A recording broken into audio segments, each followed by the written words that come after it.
नमस्ते, मेरा नाम है आस्था और आप देख रहे हैं लल्लन टॉप सिनेमा। तो साल 2020 में एक वेब सीरीज आई थी अनदेखी, जिसके रिव्यू की शुरुआत में हमारे साथी श्वेतांक ने लिखा था कि कोई चीज फिक्शन तभी तक होती है जब तक वो आपके साथ या आपके सामने ना घटे हो। अब अनदेखी का दूसरा सीजन आया है, जहां कहानी पहले सीजन के एंड से ही शुरू होती है। ऋषि मर चुका है और अब रिंकू किसी भी कीमत पर कोयल और ऋषि के दोस्तों को ढूंढना चाहता है। दमन की क्रिमिनल फैमिली के कांड जानने के बाद वक्त पर शादी तोड़ने वाली तेजी अब उसी बिजनेस में इन्वॉल्व होने लगती है, ताकि अटवाल परिवार के मुखिया पापा जी की जड़ काट सके। उधर कोयल का पता ना लग पाने पर डीएसपी घोष को वापस बंगाल बुला लिया जाता है, लेकिन कोयल अभी भी रिंकू और पापा जी से बदला लेना चाहती है। आगे उन तक कैसे पहुंचती है, ये कहानी का एक छोटा सा हिस्सा है, क्योंकि इस बीच अटवाल परिवार के अंदर और बाहर बहुत कुछ घटता है। अनदेखी का ये सीजन पहले वाले के मुकाबले ज्यादा डार्क है। पहले किरदार अपने सामने मर्डर होता देख चौंक जाते थे, उनके लिए ये सब फिल्मी बातें सरीखी थी, पर अब वो इस दुनिया का हिस्सा बन चुके हैं और इस बात से भागने की बजाय उसे अपनाने लगते हैं। शायद ऋषि का किरदार ही अकेला था जो खुद से ऊपर सोचता था। बाकी जितने भी किरदारों से मिलेंगे, सबके मकसद में एक मैं मिलेगा, चाहे आप हो किसी भी तरफ। यही रियलिज्म इस शो की आत्मा है, जहां हैप्पी एंडिंग नहीं होती। लाइफ में जो शिद्दत से चाहते हैं वो हाथ आते आते फिसल जाता है। किरदार ब्लैक या वाइट नहीं है।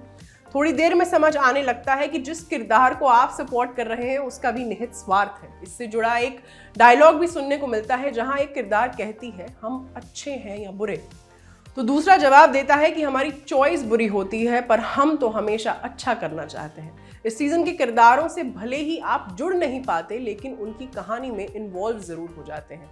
इसकी सबसे बड़ी वजह है शो का पेस। कोई भी लंबा सीन नहीं है, साथ ही सब कुछ कट टू कट चलता है, लेकिन यही पेस अखरता भी है, क्योंकि जल्दी जल्दी नैरेटिव भगाने के चक्कर में काफी पॉइंट्स पर राइटिंग की जगह इत्तेफाक की मदद ली गई है। जैसे एक किरदार करोड़ों के इलीगल ड्रग्स बनाने वाली कंपनी के वेयर हाउस में घुस जाता है बिना किसी को खबर लगे, फिर वहां एक ऑफिस के अंदर भी पहुंच जाता है। सिर्फ इतना ही नहीं, वहां एक लैपटॉप खुला होता है, बिना किसी पासवर्ड के उसे चलाता है और अपने फोन में एक फाइल भी ट्रांसफर कर देता है। मतलब हमारे ऑफिस में कोई लैपटॉप खुला छोड़ जाए तो खुराफात सिर्फ ट्विटर तक ही सीमित रहती है। शो में ढेर सारे इत्तेफाक ही नहीं खटकते, यहाँ एक और चीज मौजूद है जिसे हम असंख्य हिंदी फिल्मों में देख चुके हैं, किरदारों का फिल्मी ढंग से अचानक कहीं भी प्रकट हो जाना। मेन कैरेक्टर खुले में 10 बंदूकधारियों पर गोली चलाएगा और उसे कुछ नहीं होगा, लेकिन गुंडे बेचारे एक बार भी हिट नहीं कर पाएंगे। ऐसी चीजें देखकर लगता है कि आपके साथ चीटिंग हुई हो।